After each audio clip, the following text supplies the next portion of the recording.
Hey, what's up, everybody? True Boxing here. Thank you for coming back to get hit with the truth. Today I'm going to do the what's next on Maxim Vlasov, the former world title challenger, coming off his tough 12-round majority decision loss to Jor Smith Jr. when they fought on Saturday, April 10th in the main event of an ESPN card. They competed for the vacant WBO light heavyweight title. Really good, action-packed fight. Vlasov landed some good shots. Jor Smith, kept coming forward. It was a good, action-packed fight between the two. But Jor Smith got away with a very close decision. Could have went either way. But Maxim Vlasov, with that performance, has broken into the top 10 for me at 175. So let's look at what could be next for the former world title challenger, Maxim Vlasov. So we're going to run through the top 10 now and look at some options for him. We start with number 1, the undefeated WBA super champion, Dmitry Bivol. Well, I definitely think a fight with Bivol could be possible, and Bivol would be into it if the fight for Bivol with Gilberto Ramirez were to fall through later in the year. Bivol's returning Saturday, May 1st against Craig Richards from the United Kingdom. He shouldn't have a problem with Richards. After that, he's in principle lined up to fight Gilberto Ramirez, though, in a big fight on the zone. If for some reason that fight is not possible, I absolutely think Vlasov would be down to challenge him, and I think Bivol would be down to defend the belt, because Bivol has been widely avoided because he is the most talented fighter in the division. So I definitely think Vlasov and Bivol could be possible if the Ramirez fight didn't happen, but I think it will. Number 2 is the undefeated unified champion, Artur Beterbiev. Beterbiev looks to be lined up to unify belts against Jor Smith Jr.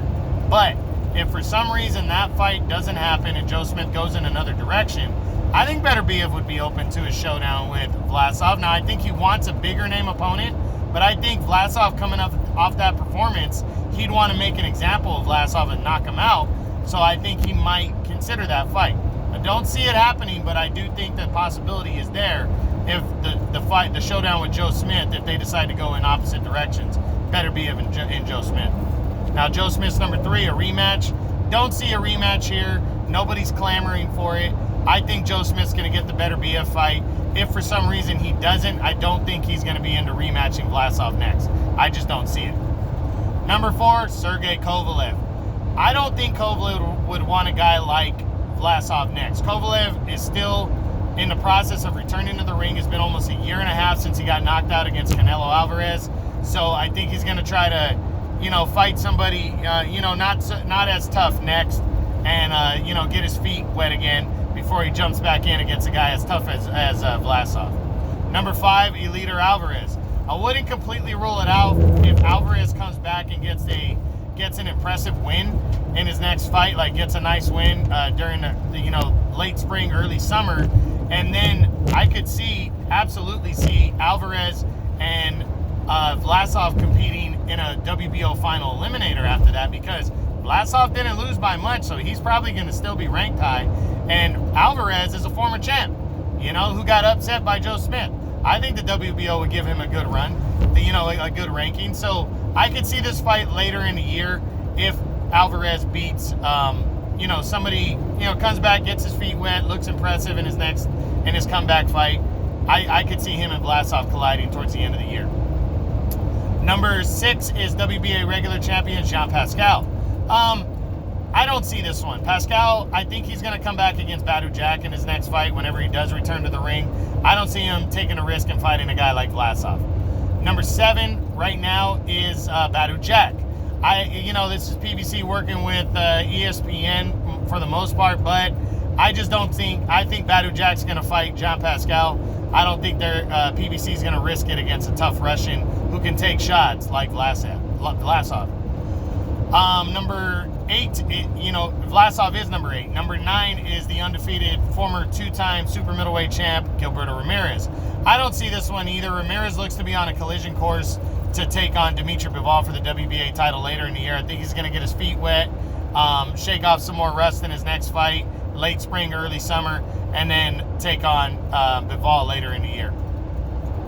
And then number 10, I had a two-way tie for 10, Jesse Hart and Lyndon Arthur. Both these guys are ESPN guys for the most part.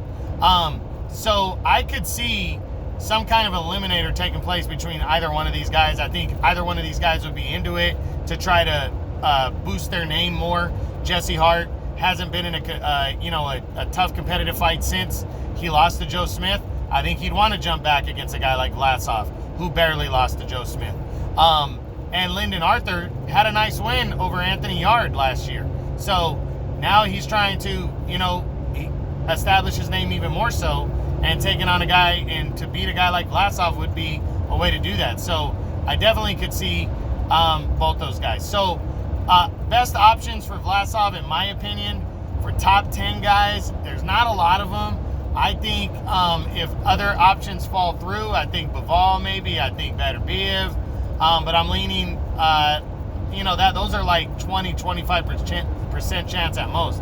I think the most likely option would be a guy like Eleider Alvarez or fighters like Jesse Hart and Lyndon Arthur for top 10 opponents, because those guys, they're workable with ESPN, and they're kind of in the same boat now as Vlasov, either coming off defeats or trying to make a name for themselves like Lyndon Arthur. So, Vlasov, he needs to take advantage of that strong performance. He will get a high ranking. Hopefully he can fight in a final eliminator in his next fight in the WBO and jump right back into the mix, since he put up such a good fight for the world title.